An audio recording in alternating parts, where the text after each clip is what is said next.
By David Siders, D. Siders at Politico.com, and Carla Marinucci, C. Marinucci at Politico.com, with Candice Norwood, C. Norwood at Politico.com. The Buzz. Antonio Villaraigosa made millions of dollars as a consultant since leaving the Los Angeles mayor's office in 2013, according to tax returns released Tuesday, as Villaraigosa became the latest Democratic candidate for governor to make his filings public.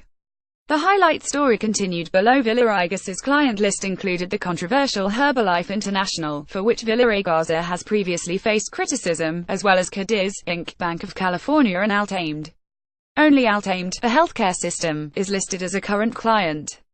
Villaraigosa made $1.4 million in total income before exemptions in 2016, according to his campaign, including a $97,542 pension. The SACB's Christopher Cadelago writes Villaraigosa paid an average of 32% in federal taxes and 10% in state taxes from 2014 through 2016, the 3 full years since he left office. He also paid another $35,000 a year in self-employment taxes over that time. Also, while his campaign released a list of 17 clients, along with timelines for his services, the bulk of the tax forms do not include a breakdown of how much he or his company earned from each of the entities.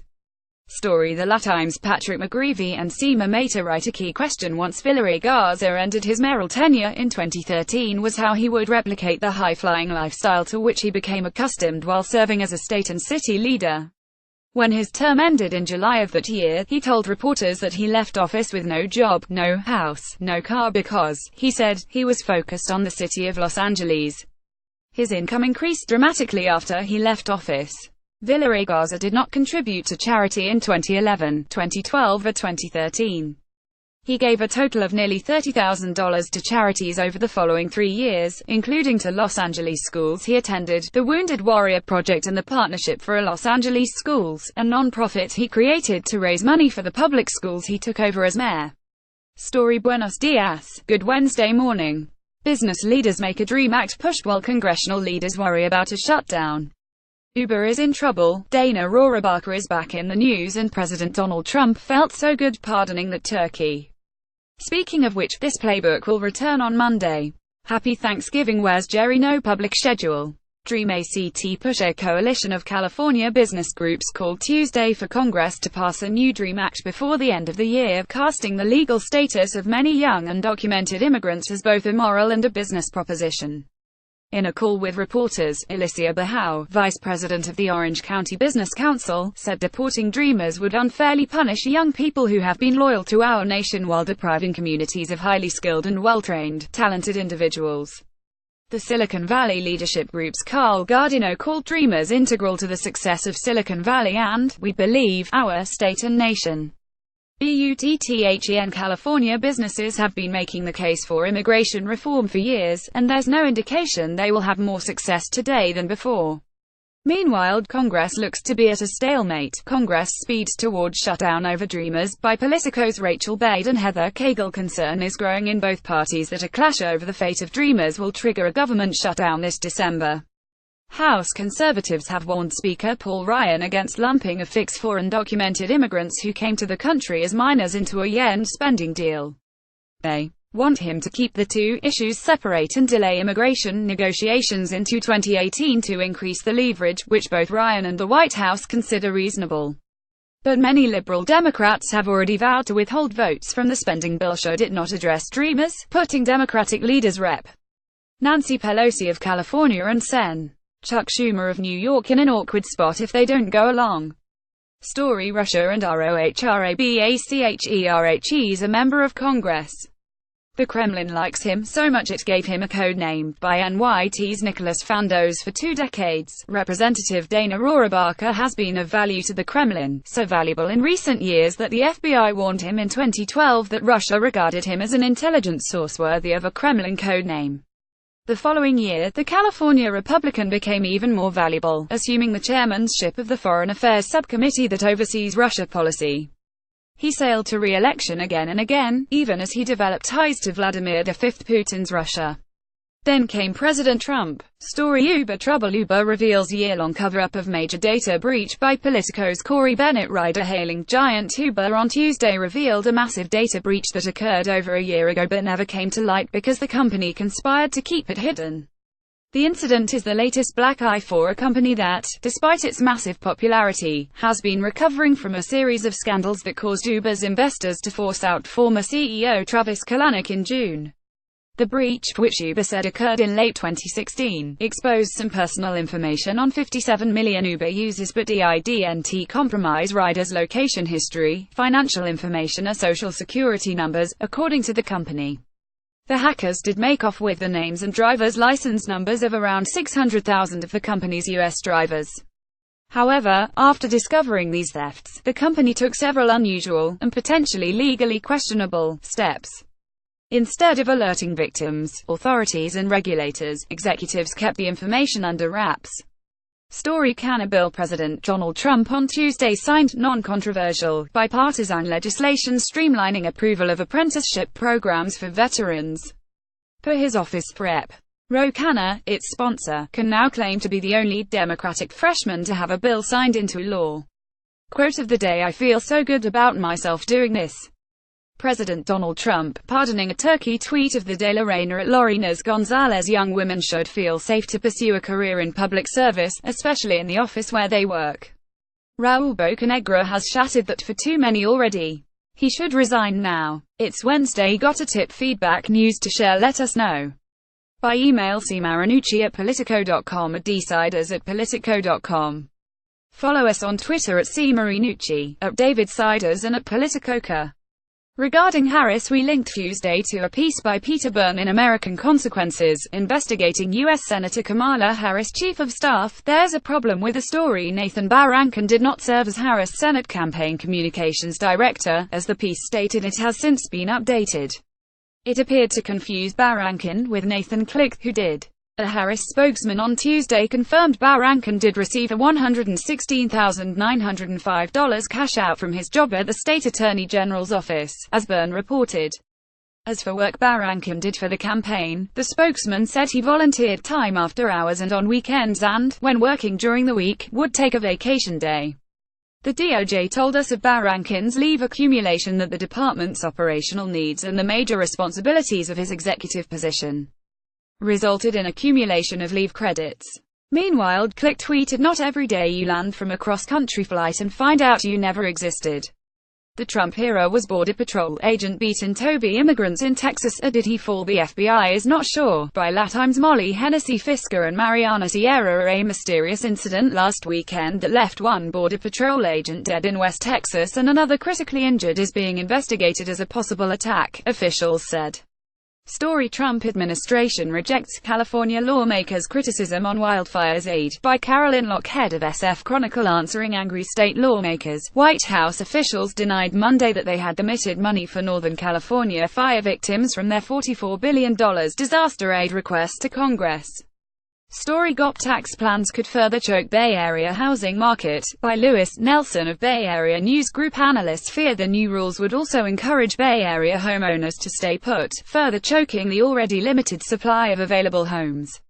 A typical home seller in the region staying in a property less than 5 years could see his or her capital gains tax bill go up by as much as $75,000 in pricier neighborhoods. Story The changed CPI and other secret tax hike for the middle class slipped into the GOP tax bills, by Michael Hiltzik of La Times. In their tax bills, Republicans in both chambers are proposing to convert the index used to make inflation adjustments to tax brackets and other inflation-insensitive provisions of the tax code from the standard CPI to the chain version. The argument is that it's a better and more accurate inflation gauge than the standard CPI. Story California shows its Obamacare support by outspending US 4-to-1 on ads, by Anna B. Barra and Carmen Heredia Rodriguez for La Times. Covered California, the state's Obamacare exchange, is wielding a monster marketing budget that devotes $45 million to ads, including $18 million for TV and $8 million for radio. The agency is so flush with marketing dollars that it also spent $100,000 for a dozen freshly painted murals across the state, most of which have nothing directly to do with health insurance enrollment. Story with prototypes of the border wall in place. Both Mexicans and Californians are talking about Trump's plan. By Alejandra Molina of the Southern California News Group. President Donald Trump's self-described big, beautiful border wall is taking shape with 8 30-foot prototypes rising in San Diego. Stark barriers that have not impressed those living on the Tijuana side of the Mexican border. Story. California and the Capital Corridor. California's most recent cap-and-trade permit auction raises more than $800 million. By La Times. Liam Dillon. California's cap-and-trade program received another boost Tuesday, with its most recent permit auction reaching record-high sales, according to details released by regulators Tuesday. Story. Tehama deputies were called 21 times to gunman's neighborhood in the months before shooting spree. By Sackbees of Dale Casler. The incident reports, released to the Sacramento Bee in response to a Public Records Act request, depict a feud in rural Rancho Tehama Reserve that was escalating out of control. Neil and his wife, the former Barbara Ann Glisson, initiated 7 calls themselves, accusing their neighbors of manufacturing methamphetamine and aiming a weapon at Neil.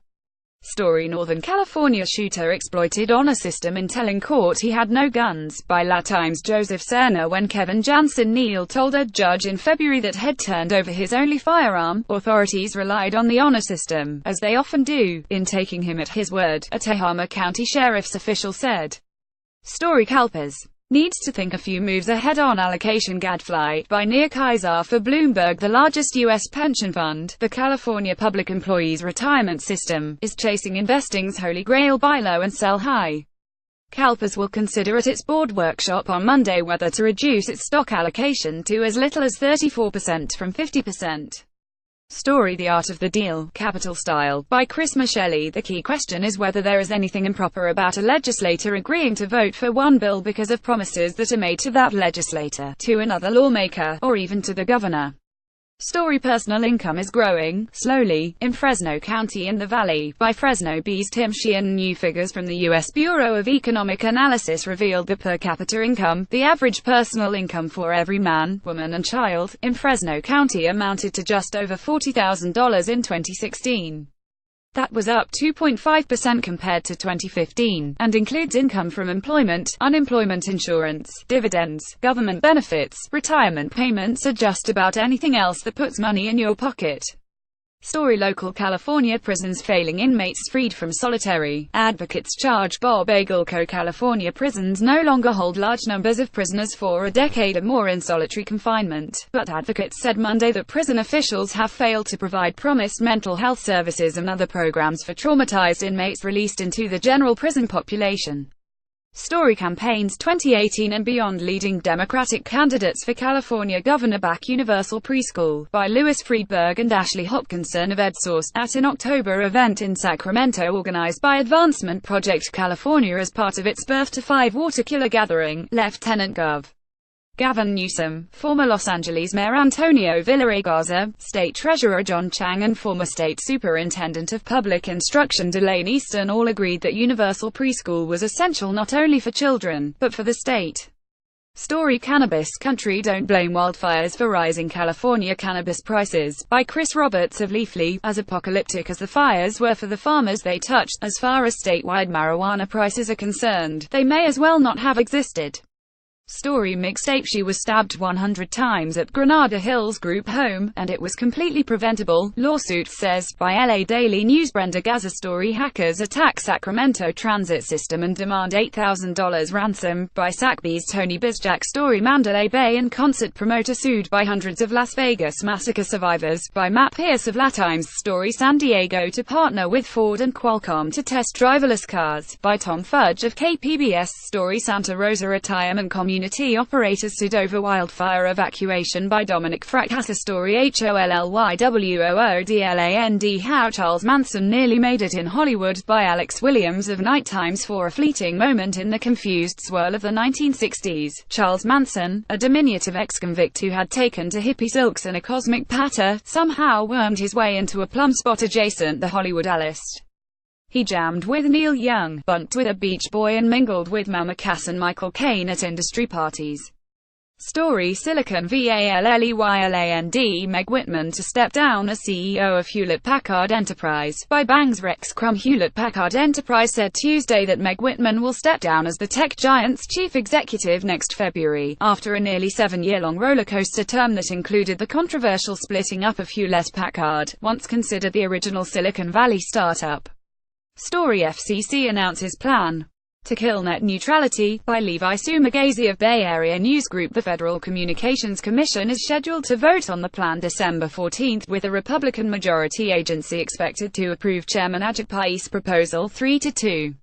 His draft order is circulating among the commissioners now. He says he will publicly release it Wednesday. Story The driverless revolution may exact a political price. By La Times. Evan Halper. Driverless vehicles threaten to dramatically reduce America's 1.7 million trucking jobs. It is the front end of a wave of automation that technologists and economists have been warning for years will come crashing down on America's political order. Some predict it could rival the impact of the economic globalization and the resulting offshoring of jobs that propelled Trump's victory in the presidential election. Story Birthday Cole Carr, field representative for Rep. Kevin McCarthy. For more political and policy news from California, check out http://polity.co2. Subscribe to the Playbook family. Politico Playbook http://polity.co1. Fiac. New York Playbook http://polity.co1 on 8BQW. Florida Playbook http://polity.co1 JDM23W. New Jersey Playbook http://polity.co1 HLKLTF.